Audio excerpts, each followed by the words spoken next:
Софија Маравел ужива во одморот од студиите работејќи со татко и Ник. Тој е собственик на голема земјоделска фарма во Адамстаун, сојузната држава Мериленд, што произведува храна без хемикали или така наречена органска храна.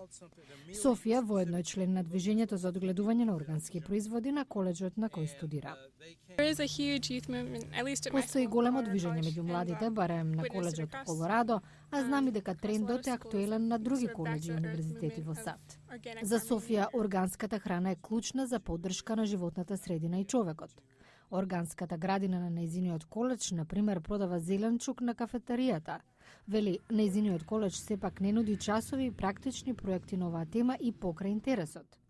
Неодамнашна студија на Националната федерација за флора и фауна наведува дека иако студентите се заинтересирани за самоодржлив развој, универзитетите не секогаш излегуваат во пресред.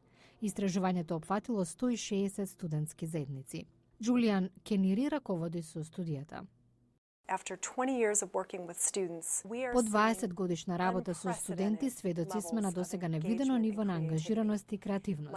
Ова е споредливо со движењето за граѓански права и движењето за мир во 60-тите и 70-тите години. Студентите организираат еколошки настани, раскажува Кенири, вршат притисок за промени во локалните регулативи, промовираат органска храна во своите училишта. Движењата на младите во меѓувреме станали политички активни, ветувајќи дека ќе гласаат за одреден кандидат врз основа на неговиот став за животната средина.